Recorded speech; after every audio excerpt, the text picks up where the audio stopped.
All right, we're back to the new arrangement.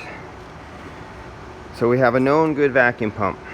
We have a known good piece of copper, other than it's isopolar. That could cause a problem. They leak.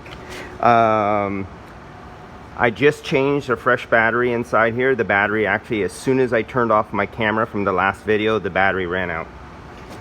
So we have a brand new battery in there.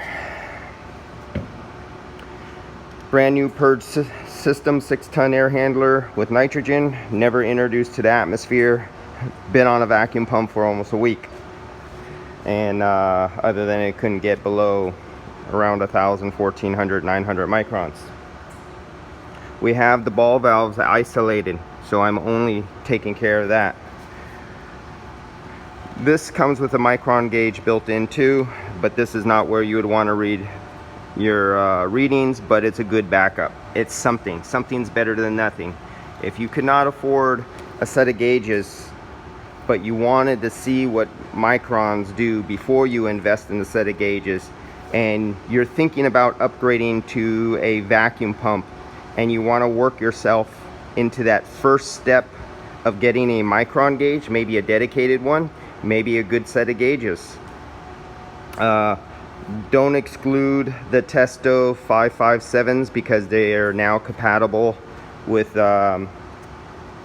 MeasureQuick, so I can actually start using my Testos again. They were abandoned and only used for nitrogen pressure testing because they were not compatible, so I kind of like mothballed them and put them in the closet. Here we go. Let's hit this button. 1, 2, 3. Oh, let's get that in focus back there. There we go.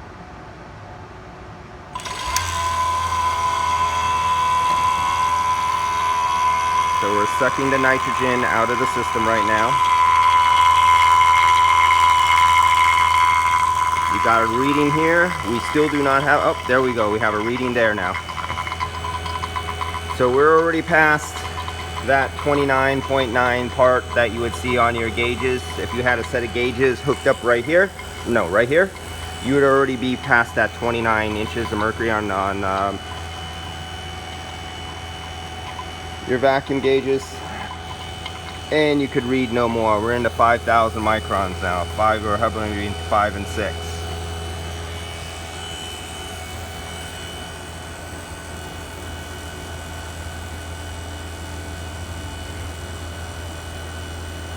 Dipping down into the 3s.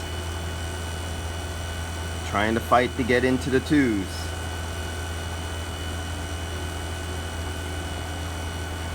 Now, unless during this whole episode of all my testing, the one air handler I choose to use as my test guinea pig ends up to be the one where I actually have some sort of problem in my braze or inside the air handler,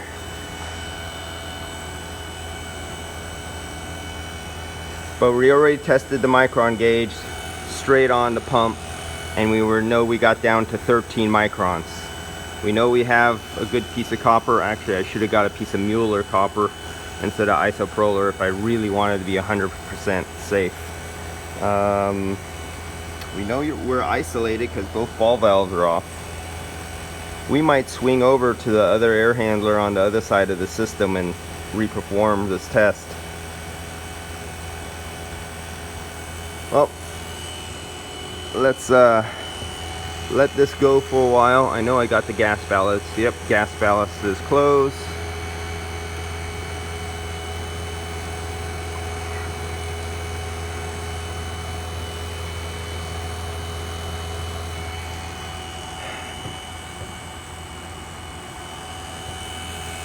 And for this small little tiny coil, it's only a little 6-tonner. This should be deeper than that already. What the hell? Where is my fault? I know I got that tight. I know I got that tight. I should have checked this line. I didn't feel like doing all the adapters and checking the line. But I just may be doing that because I don't like what I see.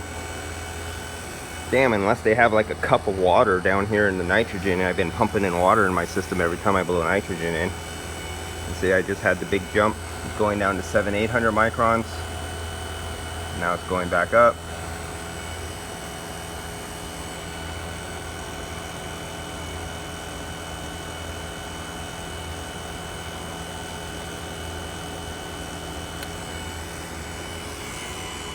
Well,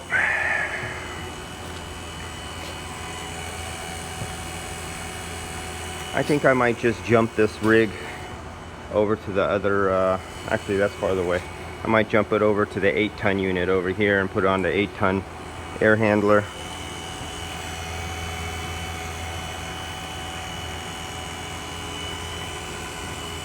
And actually let me turn this off. It's supposed to seal.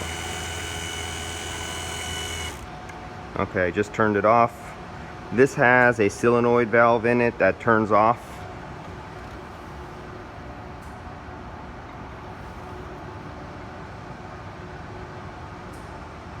So when you lose power, you don't bleed back air into your system, supposedly.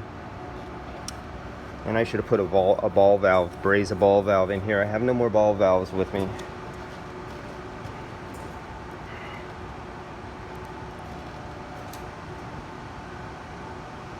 That's what I'm going to do. Take this same setup, get over there on the other side, and that's what I'll do, because I'm not liking this already. On to the next air handler. Keep weeding out possibilities.